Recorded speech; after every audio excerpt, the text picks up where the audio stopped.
Assalamualaikum warahmatullahi wabarakatuh. Kawan, sebelum Anda memulai aktivitas hari, kita ikuti kajian syarat hikmah Dialog Fajar.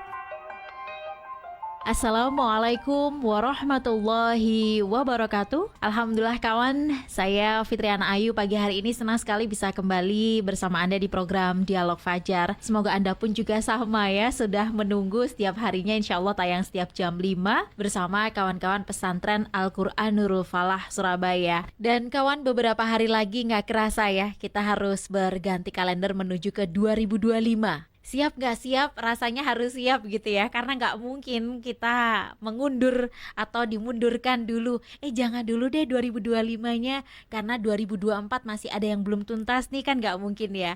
Yang ada memang kita sebagai umat manusia, apalagi umat Islam, harus setidaknya naik kelas kawan di tahun 2025 nanti. Naik kelas yang seperti apa? Kita perdalam obrolan naik kelas 2025 bersama Ustadz Umar Jaini, beliau pimpinan pesantren Al-Quran Nurul Falah Surabaya. Assalamualaikum Ustadz Umar. Waalaikumsalam warahmatullahi wabarakatuh. Alhamdulillah ketemu, sehat ya Ustadz? Alhamdulillah. Masya Allah. Ya Ustadz Umar, seperti apa sih dalam agama kita mengajarkan menjadi pribadi yang naik kelas di tahun 2025?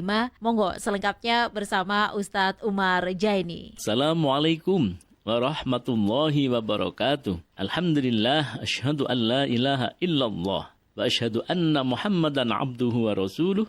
Allahumma salli wa sallim ala habibika sayyidina Muhammad wa ala alihi wa sahbihi ajma'in. Amma ba'du. Ya kawan, saya kira tema pagi hari ini sangat menarik sekali. Yang tadi Mbak Ayu bilang, bagaimana kita agar di tahun depan yang sudah kurang beberapa hari ini, 2024 sudah akan meninggalkan kita dan akan memasuki tahun 2025. Nah, bagaimana agar kita memasuki tahun 2025 ini dengan perubahan yang lebih baik, agar kita naik kelas di tahun 2025. Ada seorang ulama menyampaikan begini Mbak Ayu. Dunia itu semakin menjauh, semakin meninggalkan, melenggang, menjauh. Sedangkan akhirat itu semakin dekat. Nah, ini saya kira peringatan bagi mereka-mereka yang usianya sudah di atas 50 tahun, 60 tahun, sangat tepat untuk direnungkan. Karena tadi itu, kehidupan dunia ini dari tahun ke tahun semakin menjauh, dan menjauh. Tetapi justru sebaliknya, kehidupan akhirat semakin mendekat. Artinya apa? Artinya dunia semakin kita tinggalkan dari sisi kurun waktunya, sedangkan akhirat semakin mendekat, artinya bahwa kita harus siap-siap untuk menuju ke akhirat itu. Nah, maka beliau menyampaikan, dua-duanya itu ada pengikutnya, pengikut dunia dan pengikut akhirat. Artinya apa? Ada orang yang masih belum sadar bahwa dunia ini sudah semakin jauh, tapi dia masih belum sadar. Dia masih banyak melakukan perbuatan-perbuatan kemaksiatan, masih banyak menggunakan waktunya hilang begitu saja. Ya, untuk yang hal tidak bermanfaat. Dunia ini harus boleh ya, tapi maksudnya duniawi itu yang sifatnya kemaksiatan. Itu masih banyak di antara kita ini masih belum menyadari bahwa akhirat ini semakin dekat dan semakin dekat. Nah, maka beliau bagaimana amalan-amalan akhiratnya itu yang karena sudah makin dekat harus direnungkan, harus selalu difikirkan, difokuskan apa yang harus dilakukan untuk amalan akhiratnya. Nah, kawan, jelaslah bahwa mau tidak mau tahun 2024 akan meninggalkan kita. Akan berganti memasuki tahun 2025. Itu artinya usia kita berkurang. Walaupun Mbak Ayu ada yang nggak berkurang, bertambah, ada bertambah kurang itu jelas lah. Ada nggak turun kita bertambah, enggak berkurang, macam-macam lah itu istilah di masyarakat. Tapi intinya bahwa seperti yang disampaikan ulama tadi itu, kehidupan kita di dunia ini sudah jatahnya sudah berkurang dan berkurang. Nah, lalu bagaimana agar kita ke depan ini lebih baik? Sangat penting kita mengevaluasi kehidupan kita di tahun 2024. Apakah 2024 yang sudah kita lalui itu keadaannya sama saja dengan tahun-tahun sebelumnya? Kata Maduranya itu pegun ya. Mancet aja, tetap aja. Ya dulu begitu, sekarang begitu. Jadi tidak ada perubahan apa-apa. Apakah begitu? Apakah justru sebaliknya? Tahun 2024 kemarin lebih jelek dari tahun 2023 misalnya begitu. Atau kita merasa tahun ini, tahun 2024 lebih baik dari yang kemarin. Itu penting sekali kita melakukan evaluasi, karena jangan sampai nanti ketika kita lengah, tidak mengevaluasi diri, ketika nanti harus kembali ke akhirat, hisabnya, sekarang tidak ada hisab ya, di dunia itu lahan untuk beramal, sedangkan di akhirat nanti lahan untuk menghisapnya. Bagaimana menghitung-hitung amalan-amalan kita. Sudah gak ada amalan lagi di sana. Nah, maka ketika di dunia inilah agar kita selalu mengkoreksi diri supaya naik kelas, dari tahun ke tahun naik kelas, lebih baik, dan lebih baik. Apa yang harus kita evaluasi? Yang harus kita renungkan?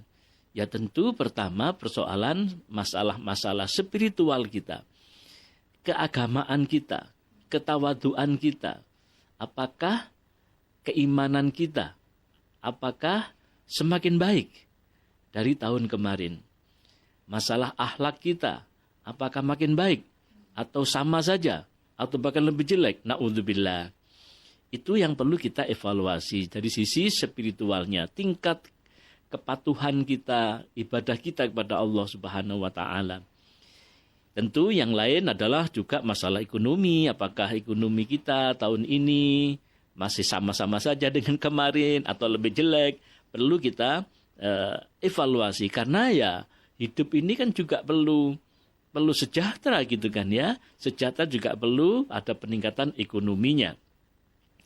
Terpenting lagi juga adalah bagaimana hubungan antar masyarakat. Uripe awak dhewe ini, hidup kita di lingkungan masyarakat itu, kira-kira penilaian masyarakat kayak apa ya?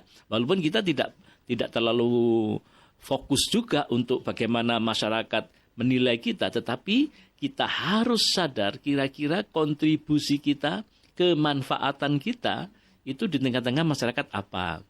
Nah, itu sangat penting. Jadi nilai, kita evaluasi nilai kita ini di tengah-tengah masyarakat, apakah menjadi problem malahan di masyarakat atau kita menjadi rujukan di masyarakat. Nah, ini karena itu penting kita menilai diri kita sendiri, tapi bukan untuk sombong-sombongan loh ya, bukan untuk riak, bukan untuk apa, tapi kan memang kita diajarkan agar hidup ini untuk bermanfaat di lingkungan untuk masyarakat yang lain. Begitu juga mungkin prestasi kerja kita. Bagaimana karir kita dari tahun ke tahun ini, apakah pancet aja? Perlu juga kita evaluasi agar supaya apa? Ya naik kelas tadi itu. Naik kelas dari sisi spiritualnya, ekonominya, hubungan antar masyarakat, prestasi kerja kita. Kemudian peran-peran yang diamanahkan. Jadi setiap manusia kan ada perannya ya. Ada amanah, apakah di tempat kerja, di masyarakat, di mana tinggal, amanah-amanah itu dievaluasi, apakah amanah yang telah diemban itu lebih baik atau biasa-biasa saja atau justru tidak baik. Nah, kalau tidak baik berarti malah nggak naik ya, tidak naik kelas gitu kan. Iya. Nah, maka bagaimana cara mengukurnya? Standarnya apa? Standarnya itu sangat sederhana tapi maknanya dalam. Kata Nabi, khairun nasi man tola umuruhu wa hasuna amaluhu. Wa syarrun nasi man tola umuruhu wa sa'a amaluhu. Ini sering kita sampaikan sebagai standar kita untuk mengevaluasi diri. Yang kata Nabi, sebaik-baik manusia adalah yang panjang umurnya dan baik amalannya. Dan seburuk-seburuk manusia adalah orang yang panjang umurnya dan buruk amalannya. Itu sebuah hadis. Nah, maka kawan, ini bisa untuk standar atau acuan untuk koreksi diri kita. Allah sudah kasih umur pada kita, umur-umur yang ada ini. Apakah umur yang panjang ini yang diberikan Allah sudah kita manfaatkan dengan sebaik-baiknya atau sebaliknya? Justru umur yang panjang ini digunakan untuk melakukan perbuatan-perbuatan yang melanggar dan maksiat. Na'udzubillah.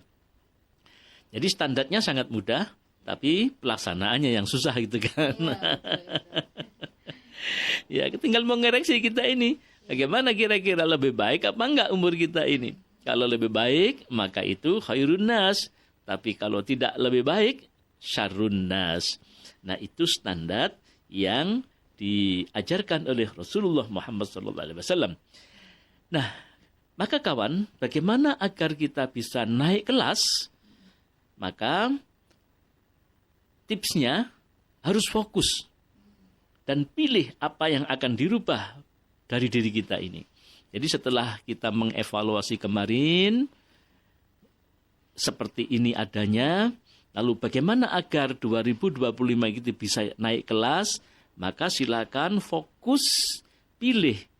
Yang tahu kan? Kita sendiri. Iya, apa kira-kira kelemahan saya kemarin yang harus saya perbaiki, dan apa-apa yang baik kemarin akan saya tingkatkan di tahun 2025 yang akan datang ini. Yang misalnya akan fokus kepada, saya merasa ibadah saya masih kurang. Misalnya saya masih suka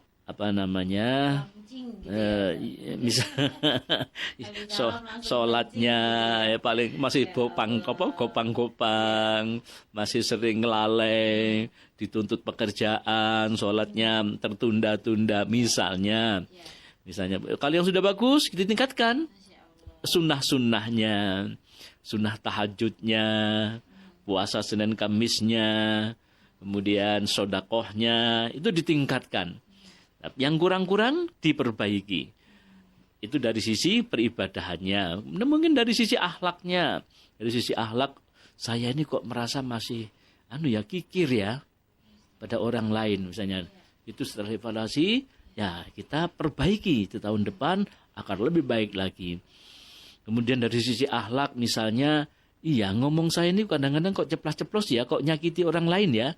Saya kok terasa sering menyakiti orang lain. Nah, itu dievaluasi. Bagaimana tahun depan ketika berbicara itu ada teori apa itu? Saya kemarin dengarkan di radio suara Surabaya, Mbak Ayu. Katanya sebelum berbicara itu ada sekian jeda detik itu harus ditata dulu. Apakah ngomong saya ini menyakitkan orang atau tidak? Itu harus ada jeda dulu. Jadi ternyata ceplas-ceplos itu ya satu sisi baik, tapi satu sisi membuat kurang baik. Jadi ada teorinya. Jadi sebelum apa yang kita bicarakan itu mesti ada jeda sebentar. Sebentar itu jangan lama-lama. Artinya ini kepiawaian kan ya. Kepiawaian di batin dhisik gitu kan. Saya tuh ngomong keliru apa enggak nanti ini. Itu kadang-kadang sering terjadi begitu kan ya. Terkadang ngomong, terkadang berbicara, nyeplos ternyata mengena orang itu kan. Tidak enak itu. Jadi dilihat siapa yang diajak bicara. Kemudian ini kalau saya ngomong begini risikonya apa. Itu penting kita sebelum menyampaikan sesuatu itu mesti harus kita lihat dulu. Kita jeda sebentar berapa detik begitu untuk memikirkan ini bahaya atau tidak. Menyakitkan orang atau tidak, membuat orang pesimis, membuat orang lemes atau tidak. Nah ini yang perlu kita evaluasi. Kemudian yang terpenting lagi adalah membuat resolusi. Setelah fokus, buat resolusi. Kebulatan tekad. Saya bertekad, tahun ini harus lebih meningkat. Kalau dari sisi spiritualnya apa tadi misalnya, kok baca Qur'annya belum bisa sampai sekarang. Nah, misalnya begitu, tahun ini saya harus bisa baca Qur'an. Kalau ini yang kurang, tahun ini saya harus bisa. Dari sisi ekonomi misalnya, waduh kok begini, berpikir lagi. Allah kan kasih fikir, kasih apa? Akal kepada manusia untuk berpikir. Dan seterusnya. Jadi silahkan dicari sendiri apa yang akan ditingkatkan di tahun 2025 ini. Dari sisi sosial, spiritual, karir kerja, peranan di masyarakat, dan tetangganya, tempat kerja, organisasi, dan seterusnya. Nah, maka kunci yang ketiga, setelah fokus, buat tekad, berikutnya adalah sungguh-sungguh mau ngubahnya. Pengen berubah, tapi nggak sungguh-sungguh, nggak ada usaha. Usaha sungguh-sungguh itu dalam bahasa agamanya disebut jihad. Jihad itu tanda tidak dimaknai yang negatif ya. Jihad itu sungguh-sungguh dengan melibatkan fisiknya. Jadi ya bergerak. Wong pengen pinter kok nggak mau belajar. Ya berarti nggak gerak itu kan. Ya fisiknya berjalan, kemudian sungguh-sungguh untuk mencapai apa yang diinginkan. Tentu harus melakukan strategi. Bagaimana caranya agar supaya ekonomi saya meningkat? Bagaimana agar supaya saya bekerja di tempat pekerjaan ini semakin baik? Dan seterusnya. Itu perlu berpikir strategis. Namanya ijtihad. Ya, jihad, ijtihad, dan tidak cukup itu. Masih harus dikembalikan kepada Allah Subhanahu wa Ta'ala. Namanya mujahadah. Alhamdulillah Mbak Ayu, di tempat kami di Pesantren Al-Quran Nurul Falah itu rutin dilakukan munajat bersama masyarakat. Ya tadi itu untuk melakukan percepatan-percepatan perubahan. Perubahan diri, lembaga, dan agar bermanfaat di masyarakat. Mudah-mudahan di tahun 2025 kita melakukan resolusi apa yang harus kita rubah sehingga tahun 2025 hidup kita semakin baik dan naik kelas. Masya Allah, amin, amin, amin, amin ya Rabbal Alamin. Kita menjadi hamba yang insya Allah naik kelas begitu ya. Karena siapa sih yang mau kita menetap di kelas itu saja, pasti inginnya naik kelas. Naik kelas pun juga beragam, bisa dilihat dari berbagai aspek.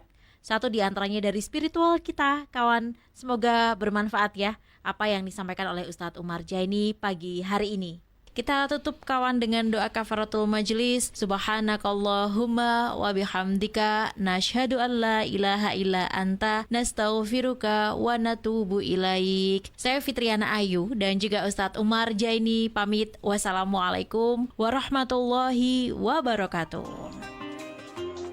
Program Dialog Fajar yang baru Anda simak kerjasama Suara Surabaya dan Pesantren Al-Quran Nurul Falah Surabaya, lembaga dakwah yang amanah, profesional, dan berbasis Al-Quran. Pesantren Nurul Falah mencetak guru-guru Al-Quran dengan metode tilawati dan tahfidz Al-Quran. Informasi dan pemberian donasi hubungi 031 828 1278 atau nurulfalah.org. Wassalamualaikum warahmatullahi wabarakatuh.